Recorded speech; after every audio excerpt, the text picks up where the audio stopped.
ଆସିଗଲା ଫାଇନାଲ ତାରିଖ ପିଏମ୍ କିଷାନ ଯୋଜନା ହିତାଧିକାରୀ ମାନେ ଆପଣମାନେ ଖୁବ୍ ଶୀଘ୍ର ପାଇପାରିବେ ଯାହାକି ପିଏମ୍ କିଷାନ ଯୋଜନା ପଇସା 2000 ଟଙ୍କା ଆପଣମାନେ ବହୁତ ଦିନ ହେଲାଣି ଆପଣମାନେ ଅପେକ୍ଷା କରି ବସିଥିଲେ କିନ୍ତୁ ଏବେ ଆପଣମାନେ ଫାଇନାଲ ତାରିଖ ଆସିଯାଇଛି ଯାହାକି ଆପଣମାନେ ପିଏମ୍ କିଷାନ ଯୋଜନା ପଇସା ପାଇପାରିବେ ଖୁବ୍ ଶୀଘ୍ର ପାଇପାରିବେ ଭିଡ଼ିଓକୁ ଦେଖନ୍ତୁ ଶେଷ ପର୍ଯ୍ୟନ୍ତ ଯାହାକି ଷ୍ଟେପ୍ ବାଇ ଷ୍ଟେପ୍ ଜାଣିପାରିବେ କେଉଁ ତାରିଖରେ ପାଇପାରିବେ ଦେଖନ୍ତୁ ଏଇଭଳିଆ ଇଣ୍ଟରଫେସ୍ ଆସିଯିବ ଯାହାକି ଆପଣମାନେ ଜାଣିପାରିବେ ଏଇ କେଉଁ ଡେଟ୍ରେ ମିଳିବ ଦେଖନ୍ତୁ ଆପଣମାନେ ଏଇ ଟ୍ୱିଟର ମାଧ୍ୟମରେ ଏଇ ଆମ ପ୍ରଧାନମନ୍ତ୍ରୀ ସମ୍ମାନ ନିଧି ଯୋଜନା ଡେଟ୍ ଫିକ୍ସ କରାଯାଇଛି ଯାହାକି ଆପଣମାନେ ପାଇପାରିବେ ଏଇ ଡେଟ୍ରେ ଦେଖନ୍ତୁ ମୁଁ ଆପଣମାନଙ୍କୁ ପଢ଼ି ଦେଉଛି ବା ଆପଣମାନେ ପଢ଼ି ପାରିବେ ଦେଖନ୍ତୁ किसानों की समृद्धि में भागीदारी बन रही केंद्र सरकार माननीय प्रधानमंत्री श्री नरेंद्र मोदी द्वारा पीएम किसान सम्मान निधि योजना 17 किस्त का हस्तांतरण 18 जून 2024 बनारसी उत्तर प्रदेश में हस्तांतरण किया जाएगा 9.3 करोड़ किसानों को लगभग 20 करोड़ की राशि की जाएगी हस्तांतरित तो यही आज अपडेट था आपने जानीपारे 18 जून रे आपण मैंने पीएम किसान सम्मान निधि योजना पैसा आपण मैंने पाइपर जहाँकि 2000 टंका आपण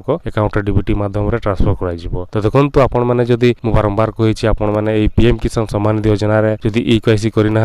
आपण मैंने ईकेआईसी करेंगे आपण मैंने 2000 टंका 18 जून आपण मैंने खूब शीघ्र पाइबे तो ये आज अपडेट आसाला आशा करूँ वीडियो भल लगता है शेयर करूँ लाइक करूँ ये प्रतिदिन नुआ नुआ भिडियो अपलोड आप खूब शीघ्र पाइपर।